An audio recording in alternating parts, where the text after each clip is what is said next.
Teal Nation, welcome back to another edition of the Chant Pod presented by Revolution Mortgage. I'm Sam Wiederhaft. Talking hoops on this episode as we head back over to the men's side for a conversation with Josh Beadle. He's been as advertised in the first 4 games, a transfer with ACC experience at Clemson and Boston College, and he's brought those skills over to Conway. Double-digit points in the first 4 games. He's also shooting over 50% from the field. We talked about all that and why Coastal has been the right fit for him in his graduate year. Let's hear my conversation with Josh Beadle. We're back with men's basketball on this episode of the Chant Pod, presented by Revolution Mortgage, and talking with transfer guard Josh Beadle. Josh, appreciate you coming on, man. Yeah, man, anytime, of course. We are 4 games into the season right now. Just tell me about how the start of the year has been for you so far. I think it's a pretty good start. I mean, I know we're 2-2 right now. We're even, but I think even with us being 2-2, I see a lot of things that we can improve on, a lot of things that we have been improving on, and I think we have a good chance this year. Mm-hmm. Josh, you come in with a lot of experience, which we're going to dig into a little bit later. But tell me about being with this team now for 4 games, but obviously being here throughout the preseason practices. What have been some of your early impressions of this Coastal basketball program? So one thing I've noticed, like, personally, is like egos. I think we have less egos on this team. I can't name a guy on this team who I would say has an ego, which is kind of important playing basketball because we play a team sport. So not so much thinking about yourself, but we have a lot of selfless guys, and I think that's gonna help us. Yeah, a lot of unselfishness in the locker room. I was just gonna get into that. Being with this group now, what is it that you love about this group of guys here at Coastal? Definitely being close. Like, I enjoy being close to my teammates, and that's one thing like we didn't have to harp on too much because I think once we all got here, we connected pretty quick. We connected very quickly, and obviously you see that on the court with the way we play. We play a fun style. The ball's popping around, ball's moving, and I think that ultimately helps with us being close off the court. Yeah, Josh. You come in, you're a graduate student, you're averaging 19 points a game so far through the first 4 games, but what's been kind of your role for this team? Have you been more of a vocal leader, or are you more of a lead by example kind of guy? So kind of back, like self-reflecting back on my college years, been in college forever. Was it 5 years now, right? Yeah, it's my 5th year. Yeah. This year being more of a vocal leader, obviously leading by example, that just comes with leading, but talking whenever I feel like we need it, whether it's like talking through a play or helping younger guys out or some things that I see that coaches or other players might not see. Mm-hmm. So really just talking at all times, being that vocal leader as well. Yeah, how do you think your years of college basketball experience playing in the ACC, how do you think that's helped your confidence to step up and be able to lead a group of guys like this? Because I see like the level that we all work at, and I think like as far as practice, workouts, schedule, and everything, the high major level is definitely different. Whereas I wouldn't get back home maybe till like 9, in the high major, and it comes with it, but we still work here. The schedule's just a little different, but seeing that level of work, some guys are not used to that, but like being busy all the time, working out all the time, still not having time, but having to fit a workout in, I'm pretty much used to it. Yeah. Let me run you through some of the numbers here real fast. You've scored in double figures each of the first 4 games, shooting 53% from the field, which for a guard is outstanding. What were some areas that you were focusing on improving heading into this year?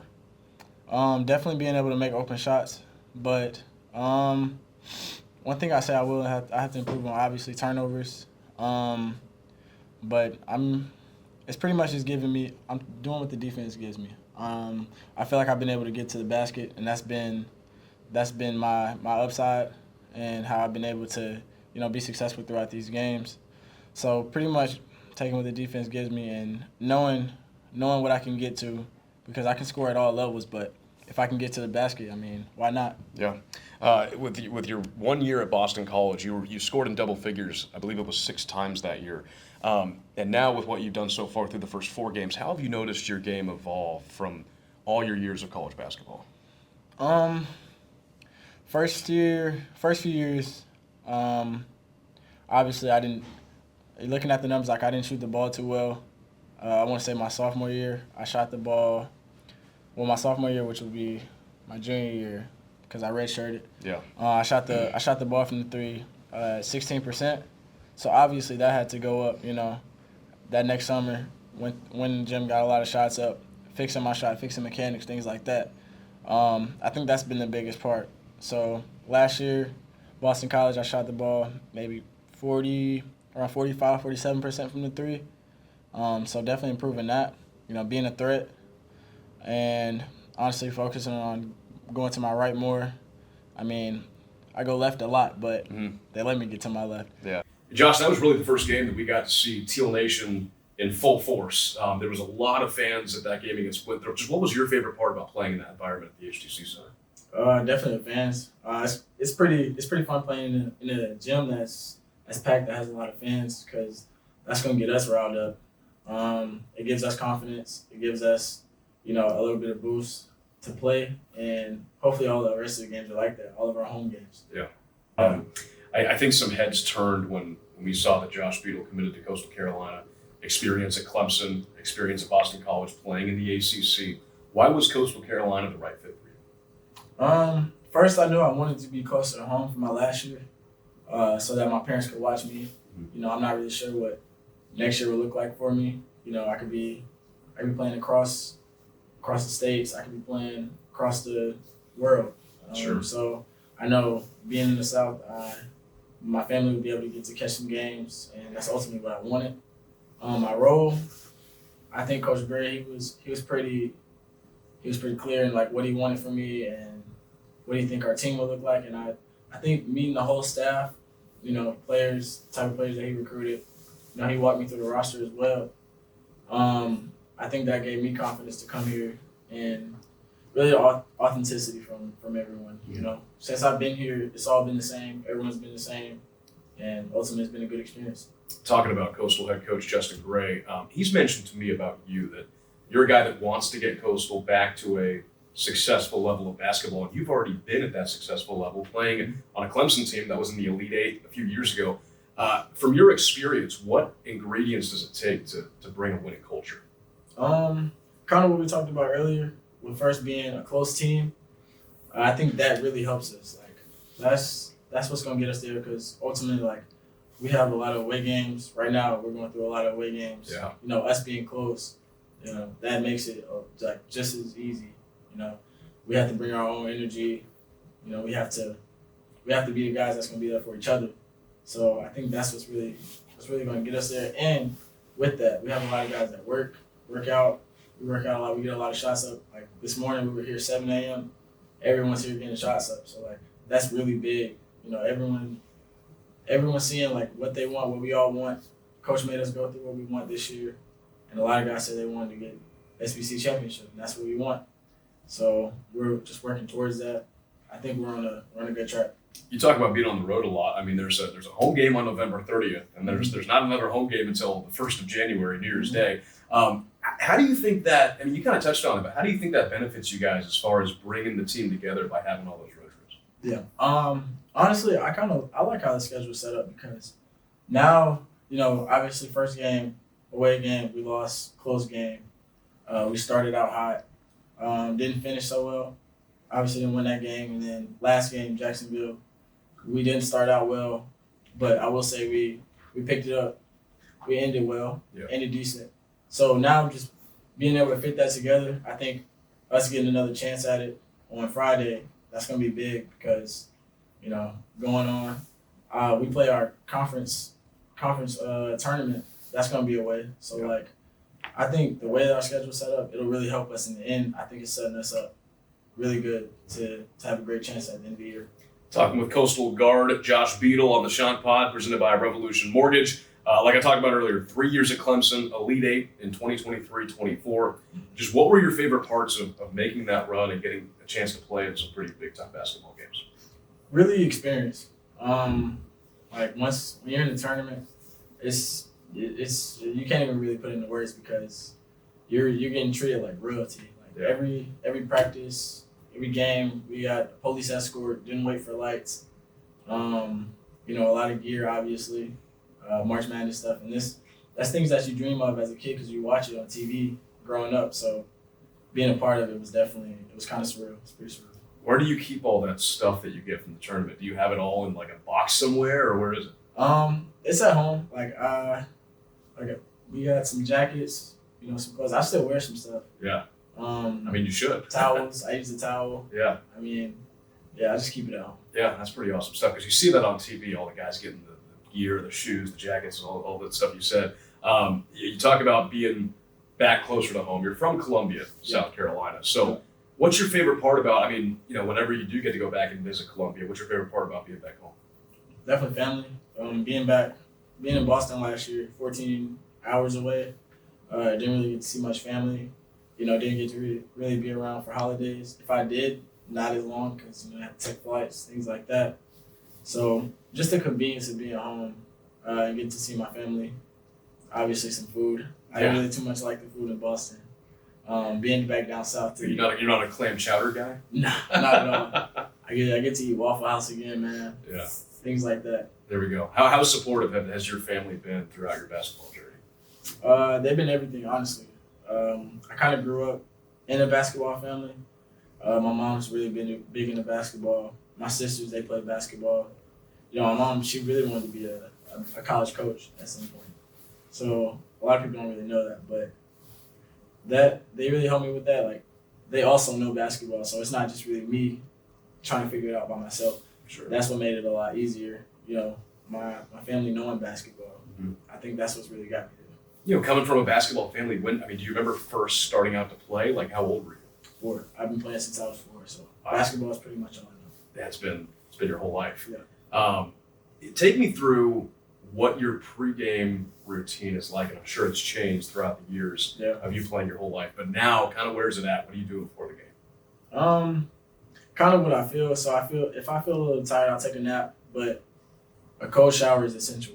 Like, I always take cold showers before every game. I live on that. That's great. Yeah, like it wakes you up. It wakes you up. Yeah. So taking a cold shower, listening to music. I'll change my music taste like depending on how I'm feeling. If I feel like I'm too hyped, I go for a more calm selection of music. But sure. If I feel like I need to kind of pick it up, cold shower, get some music going, some upbeat music. That's really.